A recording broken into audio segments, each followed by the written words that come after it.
Assalamualaikum warahmatullahi wabarakatuh. Perkenalkan, nama saya Faisal Dwi Purnamilo dengan NIM C1B09119 dari kelas R001 Prodi Manajemen. Di sini saya akan menjelaskan tugas saya, yaitu tentang NPWP, NPWKP, WP, dan KUP. Oke, langsung saja kita mulai. Yang pertama ada KUP.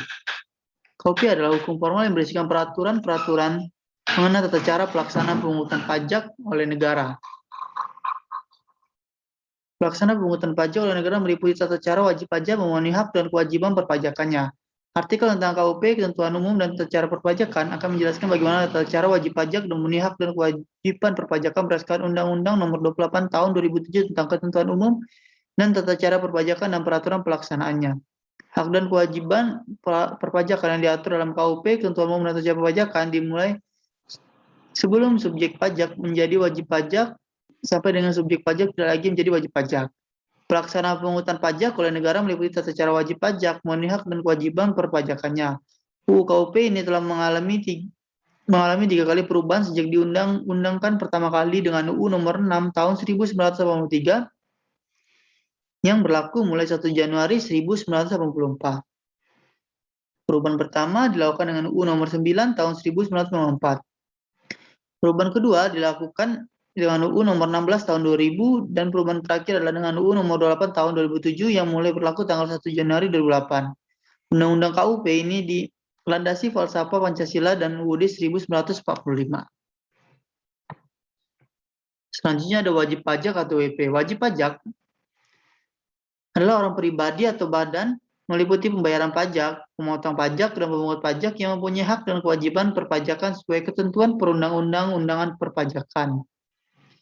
Wajib pajak ada 2, yaitu orang atau pribadi adalah pribadi yang bertanggung jawab atas pembayaran pajak, termasuk wakil yang menjalankan hak dan kewajiban wajib pajak menurut ketentuan perundangan perpajakan.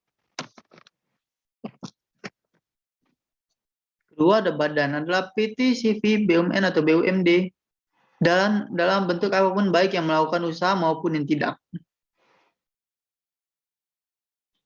Selanjutnya ada hak dan kewajiban pajak. Hak-hak wajib pajak setidaknya ada total 16 hak dan kewajiban wajib pajak berdasarkan ketentuan peraturan perundang-undang perpajakan. Berikut hak wajib pajak yang bisa Anda dapatkan. Yang pertama, ada hak dalam hal wajib pajak dilakukan pemeriksaan. Anda berhak untuk melihat tanda pengenal pemeriksa, meminta surat perintah pemeriksaan, menerima penjelasan terkait maksud dan tujuan pemeriksaan, meminta detail perbedaan antara hasil pemeriksaan dan SPT, serta hadir saat pembahasan akhir hasil pemeriksaan dalam batas waktu yang ditentukan. 2. Hak menunjukkan keberatan banding dan peninjauan kembali. Apabila wajib pajak tidak setuju dengan surat ketetapan pajak dari Dirjen Pajak, maka dapat mengajukan keberatan. Wajib pajak juga berhak mengajukan banding hingga peninjauan kembali ke Mahkamah Agung. 3.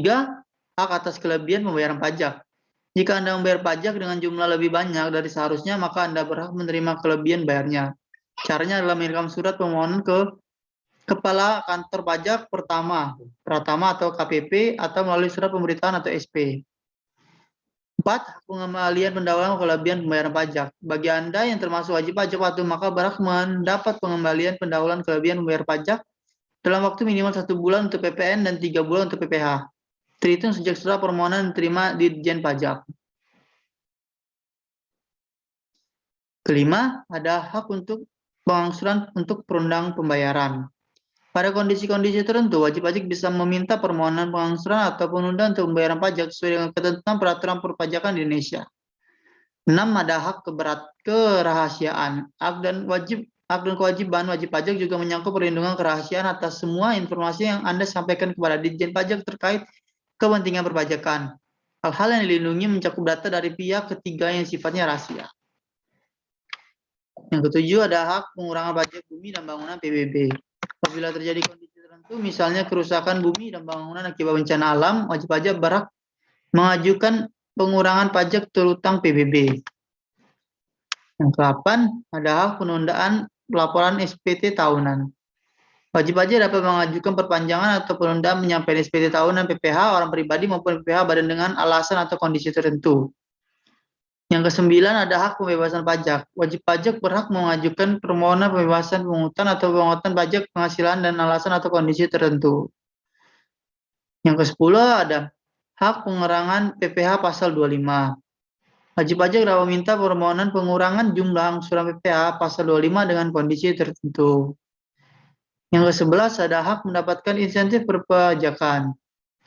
Jumlah kegiatan atau barang kena pajak atau BKB berhak atas fasilitas pembebasan PPN, di antaranya buku-buku pesawat udara, kereta api, kapal laut, serta perlengkapan TNI atau Polri yang diimpor atau disediakan di area pabean oleh wajib pajak tertentu.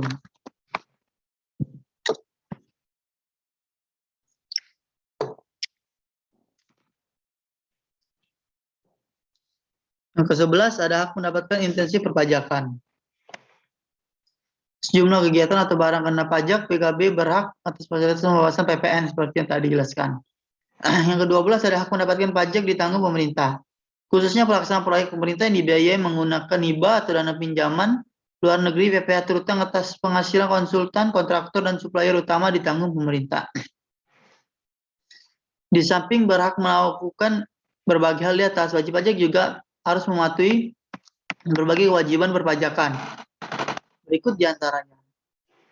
Kewajiban mendaftarkan diri. Salah satu hak dan kewajiban wajib pajak yang utama adalah mendaftarkan diri untuk mendapatkan nomor pajak, nomor pokok wajib pajak atau NPWP. Hal ini bisa dilakukan di KP2KP atau KPP. Bisa juga secara online melalui erets.pajak.go.id atau aplikasi pajak online Ayo Pajak yang telah diawasi Direktorat Jenderal Pajak atau DIP. 2. Kewajiban memberi data. Data yang dimaksud adalah informasi orang pribadi atau badan yang dapat menunjukkan kegiatan atau usaha, penghasilan dan atau kekayaan, peredaran usaha, dan termasuk informasi terkait transaksi keuangan dan lalu lintas devisa. Nasabah debitur, kartu kredit hingga laporan keuangan atau laporan kegiatan usaha yang disampaikan kepada instansi lain di luar Ditjen Pajak. Yang ketiga, kewajiban pembayaran, pelaporan, pemungutan atau pemotongan pajak. Wajib pajak harus menghitung, membayar, dan melaporkan pajak terutangnya sendiri.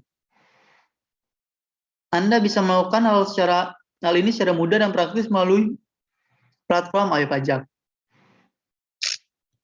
Yang keempat ada kewajiban pemeriksaan. Contoh kewajiban yang dimaksud adalah memenuhi panggilan untuk menghadiri pemeriksaan, memberikan izin untuk memasuki ruangan atau tempat yang dinilai perlu, dan memberikan keterangan jika dibutuhkan. Selanjutnya ada NPWP dan NPPKP. Bisa kita simpulkan bahwa NPWP adalah nomor pokok wajib pajak atau nomor yang kepada wajib pajak sebagai sarana dalam administrasi perpajakan yang dipergunakan sebagai tanda pengenal diri atau identitas wajib pajak dalam melaksanakan hak dan kewajiban perpajakannya. Sedangkan NPPKP adalah nomor punggahan PKP, merupakan nomor identitas pengusaha kena pajak, yaitu PKP, yang disematkan saat pengusaha dikukuhkan sebagai PKP lewat surat pengukuhan 15 PKP.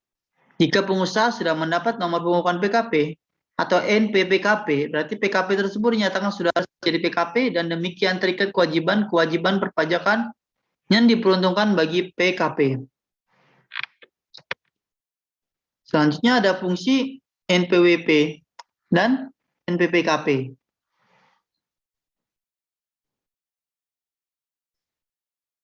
Yang pertama, fungsi NPWP adalah sebagai sarana dalam administrasi perpajakan yang digunakan sebagai tanda pengenalan diri atau identitas wajib pajak, sehingga kepada setiap wajib pajak hanya diberikan satu nomor wajib pajak.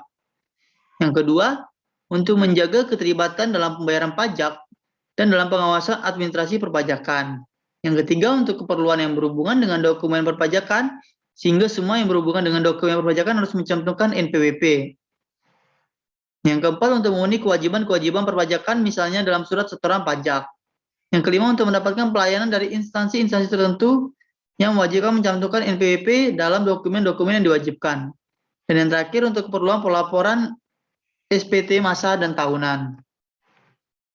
Selanjutnya ada fungsi NPPKP. Nomor pengukuhan PKP atau NPPKP memiliki fungsi sebagai berikut. Yang pertama sebagai identitas PKP yang bersangkutan selain tentunya NPWP. Yang kedua sebagai penanda bagi PKP memiliki untuk melaksanakan hak dan kewajiban di bidang pajak pertambahan nilai PPN dan pajak penjualan atas barang atau PPNBM atau barang atas barang mewah. Yang ketiga sebagai pengawasan administrasi perpajakan. Oke, itu sekian presentasi dari saya. Jadi kesimpulan yang bisa kita ambil adalah berdasarkan pembahasan yang telah saya jelaskan sebelumnya, maka dapat disimpulkan bahwa sistem suatu pajak sudah diatur undang-undang seperti mengatur tata cara pemungutan pajak sesuai dengan wewenang pemungutannya. Dan bisa kita lihat bahwa dalam pajak ada NPWP, NPWKP, KUP, dan wajib pajak sebagai subjeknya. Oke, sekian presentasi dari saya. Assalamualaikum warahmatullahi wabarakatuh. Salah aku, Pak.